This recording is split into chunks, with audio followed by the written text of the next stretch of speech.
Sabe aquela história de que a gente atrai o que fala? Será que é verdade? Já parou para pensar se as palavras que a gente solta por aí, no dia a dia, estão de fato construindo a nossa realidade? Hoje a gente vai fundo numa ideia que, olha, é poderosa. A de que aquilo que a gente fala acaba atraindo o que a gente vive, seja para o bem ou para o mal. Pois é, as palavras têm poder, as palavras têm força. A gente ouve isso, né? Mas vamos analisar isso aqui de perto. É que, sem a gente nem se dar conta, a nossa linguagem funciona como se fosse um trilho, sabe? Um trilho que leva a gente para um destino bem específico. O problema é que, quando esse trilho é todo feito de reclamação, de negatividade, bom, o destino final raramente é um lugar feliz.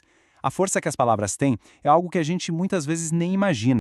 Tá, e quando essa negatividade toda é virada para dentro, contra nós mesmos? Pois é, falar mal de si convence a pessoa de que ela não tem valor. É quase como um feitiço autoimposto. E a consequência direta disso é que se começa a atrair relacionamentos que são o espelho dessa baixa autoestima, pessoas que lá no fundo não nos fazem bem, que não nos merecem.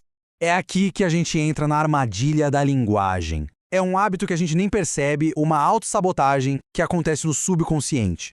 Muitas vezes a gente cai nessa armadilha, que são movimentos quase secretos que aparecem em pequenas frases do dia a dia sem a gente nem notar. Vamos pensar numa cena super comum, que todo mundo já passou. A pessoa está andando pela casa, meio distraída e, pá, bate o joelho com tudo na quina de um móvel. Ai, que dor. Mas qual é a primeira coisa que essa pessoa fala? Ai, como sou burro!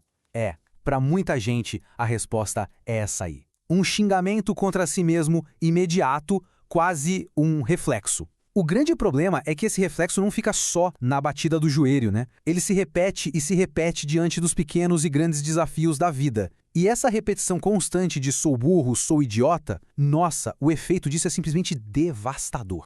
E aí a gente chega nas consequências, que são meio invisíveis, mas profundas. A pessoa começa a internalizar essa crítica de um jeito que ela simplesmente não consegue mais aceitar um elogio. Alguém fala algo bom e a pessoa rejeita, acha que não é verdade. Ela se torna incapaz de aceitar qualquer reconhecimento. A percepção de si mesmo fica toda contaminada por essa descrença. E, mais uma vez, o resultado é o mesmo: atrair aquilo que não se merece. Ok, então a pergunta é, como a gente quebra esse ciclo? É hora de olhar para o caminho do alto valor. A gente vai sair do problema e começar a trilhar o caminho da solução. E tudo começa com o uso consciente da nossa própria linguagem para construir o nosso valor.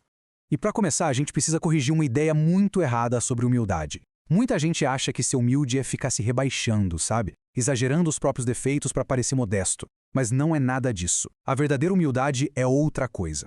É conhecer o próprio tamanho e, a partir daí, buscar ser melhor para si. Não tem nada a ver com se colocar para baixo, de jeito nenhum. E isso me leva a um ponto que é, olha, crucial. Não dá para si rifar pro destino. Pensa bem nessa imagem, se rifar é se vender por um preço muito, muito baixo. É aceitar qualquer coisa que apareça. E essa definitivamente não é a forma de construir o próprio valor. Pelo contrário, é a forma de destruí-lo. Então, como é que se dá o exemplo? Como se muda isso na prática? Bom, o primeiro passo é se defender, se proteger da sua própria crítica, que muitas vezes é a pior de todas. Depois, se elogiar. Sim, se elogiar. E, o que é fundamental, mostrar para os outros como se espera ser tratado. Sabe, o trabalho de criticar a gente deixa para os outros. Não precisa facilitar o trabalho deles, né? E com isso a gente chega na essência da coisa. Suas palavras, seu valor. Porque no fim das contas, são as palavras que a gente usa que estabelecem a medida do nosso valor, tanto para a gente mesmo quanto para o mundo lá fora. Olha, aqui a gente tem dois caminhos bem claros. De um lado, usar as palavras contra si. Isso só alimenta aquela famosa síndrome do impostor, cria medo de rejeição, basicamente atrapalha todo o crescimento pessoal. Do outro lado, tem o caminho de usar as palavras a seu favor. E aí o que acontece? A gente constrói confiança, encoraja conexões mais profundas e, claro, promove o alto valor. E no final de tudo, a mensagem principal é essa, simples e direta. É o amor próprio que estabelece a régua do reconhecimento. É ele que define o padrão do que a gente aceita ou não dos outros. É essa régua que vai medir o reconhecimento que recebemos. É a base de absolutamente tudo.